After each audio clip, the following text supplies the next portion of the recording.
Ladies and gentlemen, please welcome the Legal and Regulatory Director from Airtel Uganda, Dennis Kakonge. Big round of applause. Thank you, Mitch. It is true that I studied with Mitch in Namilyango College. My name is Dennis Kakonge, and we are happy to be given this opportunity to speak to my learned friends from the Law Society.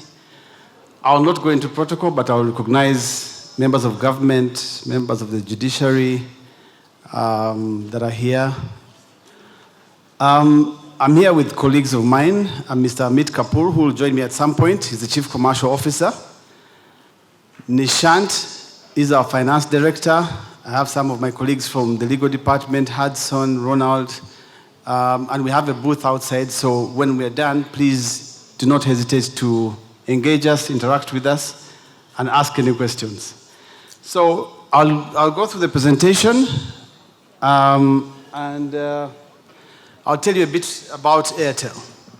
So some of you know Airtel Uganda. We started out in 1995. We have a big team that leads the business. On the screens you'll see our team, which comprises of members who have a vast wealth of knowledge in different sectors, have got a wide experience that has brought the business this far. The halo effect of working with a group is that we are part of a big group. Airtel has benefited from being part of Bharti Airtel. The company is listed in different stock exchanges, as you'll see there. 56% of it is listed in India. Then we're also listed on the London Stock Exchange, so Airtel Africa, the 14 operations of Airtel, are listed on the London Stock Exchange. And with the total subscriber base for Airtel Uganda now at 13.8 million. So we have a deep pocket sponsor, allow me to say that, because the telecoms business is not for the faint-hearted. You've got to have quite a substantial amount of money. You'll note some of the companies have come and have existed. The highest level of corporate governance is what we pride ourselves with for a group. Highly efficient procurement model. The fact that we can buy and source for 14 countries enables us to negotiate for the best terms in terms of price and quality. We also have 518 million customers across the two continents, which is Africa and Asia. Now, like you'll see there, we are listed, the parent company is listed in London, and I mentioned earlier we're also listed in India. So, a bit about Airtel Uganda. For those that were rich enough to afford, in 1995, were able to buy phones from Celtel. I think people like JMM here, my brother Fred Mwema, bought and acquired phones from Celtel. I think it was $2,000 at the time. Now, that was the initial company that started and entered this market and started the mobile business. We then got Airtel in the country. It's now only 13 years. It acquired Celtel Uganda Limited. That was the business name, the legal entity, trading as Zain. In 2014, we acquired Warid. Airtel acquired Warid.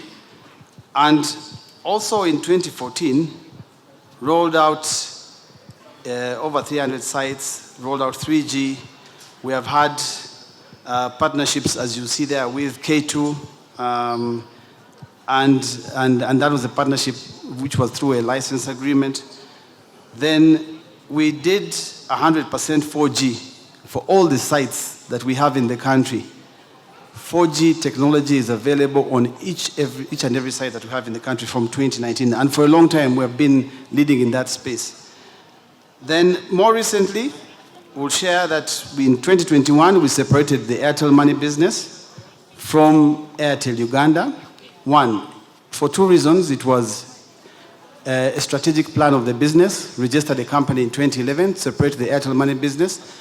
But when the National Payment Systems Act was introduced, it made it a requirement for each and every telecom operator to either register a subsidiary or have a business that's set up to run specifically mobile money. I think the central bank wanted to separate that business from telecom companies. Now, in 2023, we have launched eSIM, the first operator to have eSIM, and I would invite you guys who have smartphones that can use an eSIM to approach our booth at the back and get an eSIM, and the first operator to launch 4G. So far, we have 55 sites in the country, and we are moving to different places of the country. We'll be rolling out more. Now, with continued progress, I mentioned the 5G, we launched it, and we're thankful to our regulator, UCC, that gave us the spectrum. We require spectrum to carry out some of these things. I'm happy to know that as a lawyer, I'm able to speak some of these terms.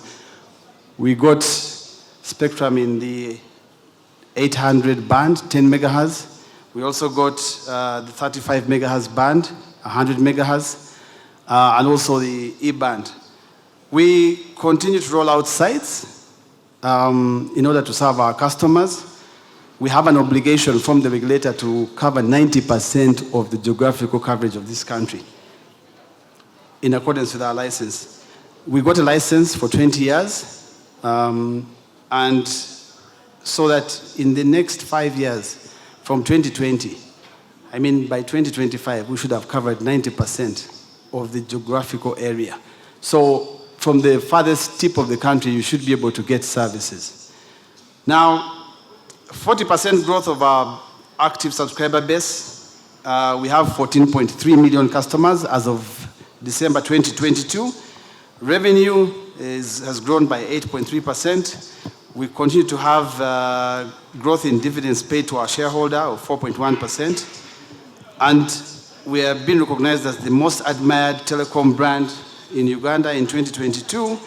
Annual Kabaka Birthday Run is one of our CSRs and sustainability initiatives from which the proceeds are given towards fighting things like fistula and HIV/AIDS most recently. We have over 100,000 people participating in this run, and I would like to thank you.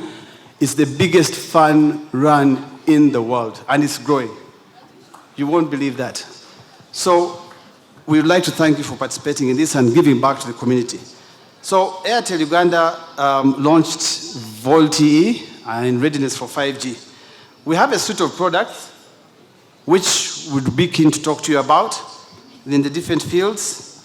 Brand, in terms of voice and data. We have devices, we have digital content, and enterprise. So we can serve you for your law firms, for your businesses, for your home, whichever you need, we will be able and ready to support you.